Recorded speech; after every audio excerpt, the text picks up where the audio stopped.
Okay, so I'm doing a goodbye video to my Subaru WRX STI. It's a 2017, and it's a really great car. I got the limited. It has leather seats, limited edition wheels. I don't know, the short throw shifter. I got it brand new. It's a good car.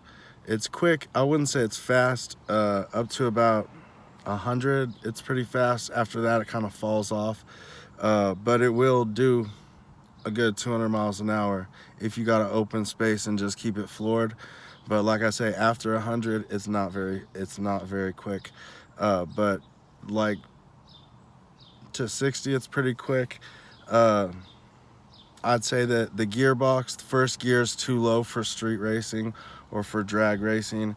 So you're almost better off with the WRX as far as 0 to 60 times, unless you get um, if you get a sequential shift transmission, that kind of gearbox, you can get like 2 second 0 to 60s because you only use the clutch through first engaging in first gear, and after that you just click it back and all the gears are engaged, so it just is skipping to the next one with no clutch and just instantaneous.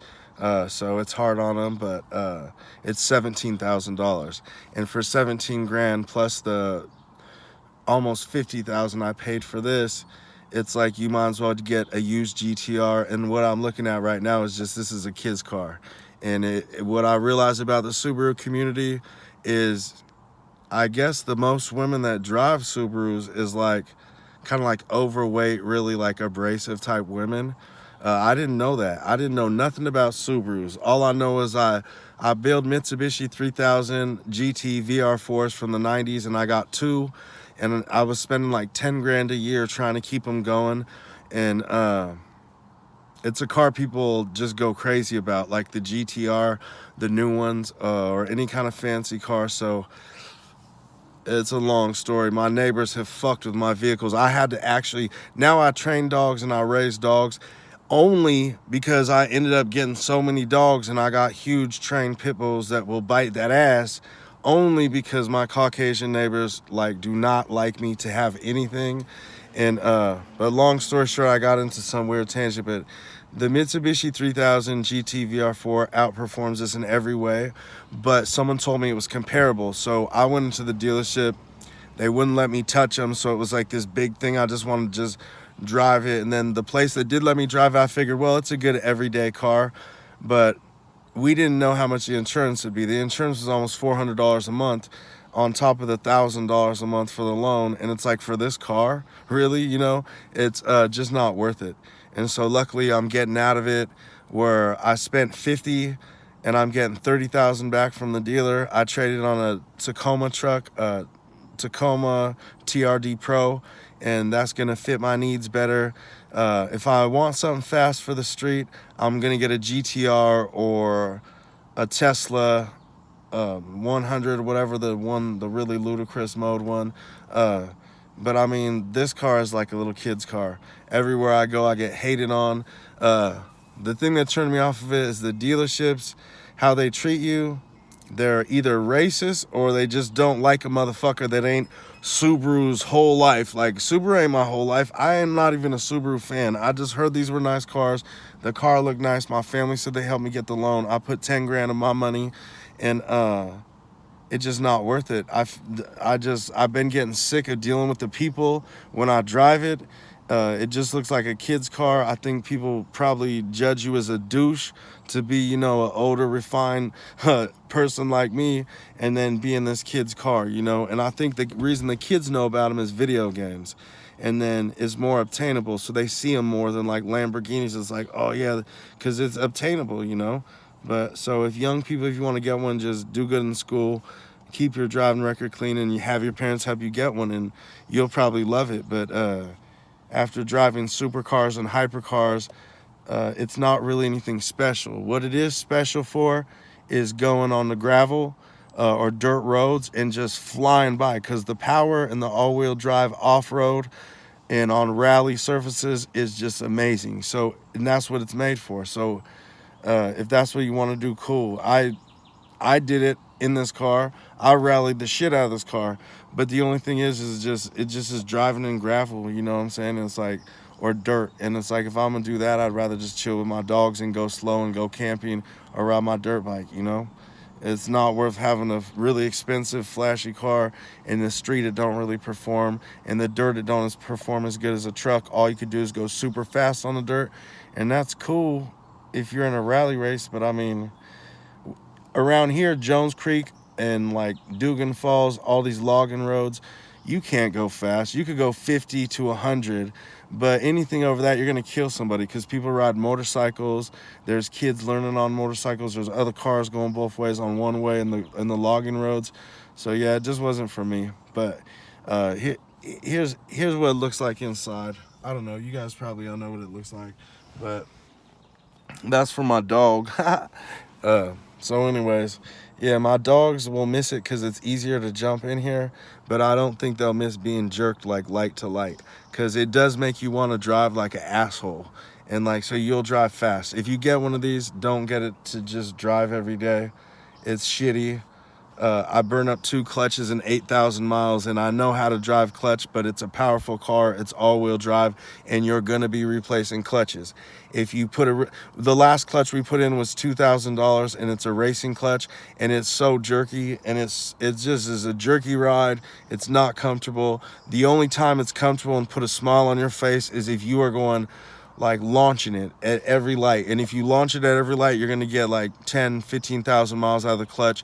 And it just, if you add up all the money, just go ahead and save up a little bit more money and get into a new GTR. And if you can't afford a new GTR, then you shouldn't get one of these, because it's just twice the money, but it's like 5 times the car. So I wouldn't waste your money. Even if you are on a budget, this car is not worth it, even if you only have 50 grand or 40 grand, because you're just gonna be stuck with an extra car you're not happy with.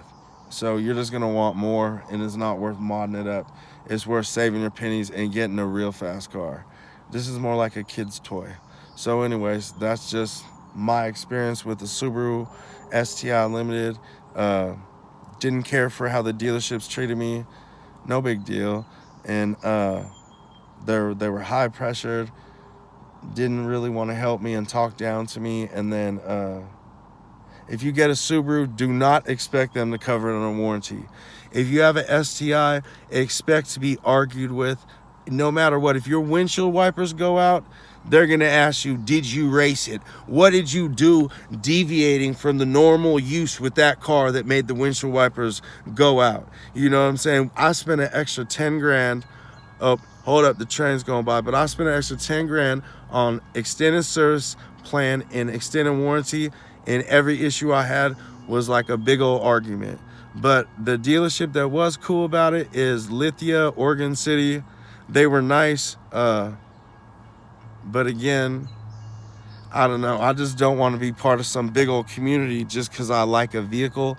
And after driving this and owning it, I don't really like it. You know what I'm saying? It's uncomfortable. The automatics of these days can outperform any stick.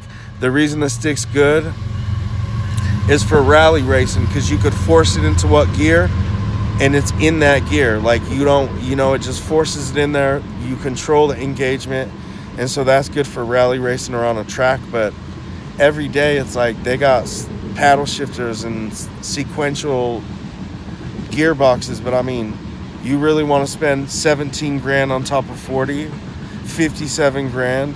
I mean, for that much money, you might as well just save up your money. It's not that much more. 40 more G's approximately, and get a GTR, a brand new one. And that's what I'm gonna do. I bought a new Tacoma. It was 50 G's, but for 50 G's, I'll keep it forever. It's the ultimate. This is the ultimate if you want to drive on gravel roads or do cookies and piss your neighbors off with all the dust. But that's it, man. You might beat kids in their little Honda Civics in the street, but you're not going to beat no hypercars. Like all those videos, STIs racing all these fancy cars, they're not winning, man. No matter what you do to the car. And the only time they are winning is if it's just some bougie dude that don't know how to drive his Lamborghini or something. So it's not like on Fast and Furious that you're going to get a Subaru STI and all of a sudden be just blowing away Ferraris and Lamborghinis. That's not going to happen. Just so you know, That's not gonna happen. Everyday people on the streets, you will blow the doors off them light to light. You just will if you know how to drive it. I've beat sport spikes in this car, but I mean, I'm talking putting it to its full potential. But I mean, that's really pushing it. That's like pushing it every gear, launching every gear. And it won't last if you do that because it's a toy. It's more like a gimmick. So anyways, have fun out there. If you buy STI, know it's just a disposable toy that they're not going to cover the warranty, and then it's pretty much a waste. So if I was you, I'd save up double the money and get the GTR. All right, peace. And I'll be making another video to show you my Tacoma. I got to replace this. It was a lot more expensive, about $13,000 more than this car. But I'm never gonna sell it. It's like the ultimate, you know. And then when I get a car that's gonna be my ultimate, it's gonna be a GTR or something better. It's not worth. It's like getting the Honda Type R. I mean, it's cool if you just want a quick car to look cool, and it's like really quick for the street, but in reality, you're not gonna win no races in it, and they're douchey. You know what I'm saying? Big old wing. I like it, but now that I'm old, I got people looking at me like I'm some kind of weirdo, and I never bought this car to like pick people up or fucking meet bitches. I got it because I want a fast car that I can outrun the cops if I want to. That if you know I got to get in some dirt, I can skitty skirt and no one's gonna know who the fuck I was. And so it was good for that. It's good for that, you know what I'm saying? But I mean, for racing in super high speed, if you want to outrun someone, a cop, like under 100 miles an hour, you'll lose him because the steering is just impeccable. Steering, I mean, you could take a 90-degree turn. I took a 90-degree turn. I swear to God, I must have been going 35 miles an hour. And the torque vectoring just sucked me around the corner, dude. Just sucked me around the corner. I stayed in the same lane. There was a car pulling out in the right, and I was turning left into there, and I just snuck right in. 90-degree turn. I swear to God, it was at least 30 miles an hour. So if you want to do some dirt in the city and get away, you'll get away. But if you hit the highway, they're going to catch you, you know? So if you hit a dirt road, you'll win. But, you know, I don't know. I just want to fucking chill with my dog. So fuck a Subaru. It's not for me. Fuck the whole Subaru community on the real.